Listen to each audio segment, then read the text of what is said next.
Ya, selamat malam. Perkenalkan saya Rizky Bayu Putra, seorang CPNS JF diplomat di Kementerian Luar Negeri.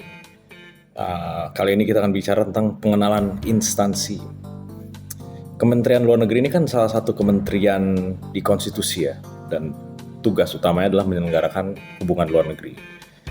Hubungan luar negeri atau hublu, aspeknya banyak, tapi salah satu aspek penting adalah aspek hukum.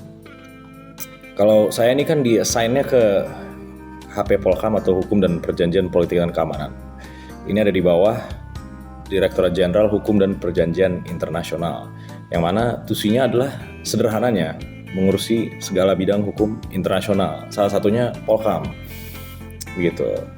Dan berhubung saya di Hukum dan Perjanjian Polkam, saya rasa namanya cukup self-explanatory ya.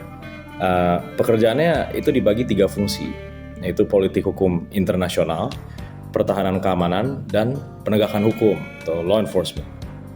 Secara umum, peran saya adalah membantu diplomat yang lebih senior sesuai dengan tusi unit, yaitu hukum dan perjanjian politik dan keamanan. Pada praktiknya, itu artinya ya saya drafting memo, laporan nota dinas, surat-surat korespondensi diplomatik misal dengan negara lain terkait urusan politik dan keamanan, serta koordinasi dengan unit-unit lain, baik di dalam dan di luar Kemlu sesuai fungsi kami. Ya, utamanya pekerjaan kita adalah memberikan masukan dalam bidang hukum atau legal opinion, karena setiap hubungan luar negeri, politik luar negeri sebenarnya ada aturannya, namanya hukum internasional. Kebetulan saya utamanya ditugaskan di fungsi penegakan hukum, yang intinya adalah bekerja sama dengan aparat penegak hukum, baik Indonesia dan aparat hukum luar negeri untuk mengkoordinasikan penindakan tindak pidana antar negara, termasuk pengaturannya juga. Jadi ada perjanjian internasional selain kita day to day ngurusin ekstradisi dan mutual legal assistance. Nah, ini kan salah satu fungsi ya di HP Polkam, tapi ada fungsi lain seperti Hankam dan politik hukum. Jadi juga bantu fungsi lain because team comes first. Salah satu hal terakhir yang ingin kita bicarakan adalah aspek Smart ASN. Ciri Smart ASN apa yang sudah dijalankan? Ya, kalau saya pribadi itu pengembangan kompetensi ya.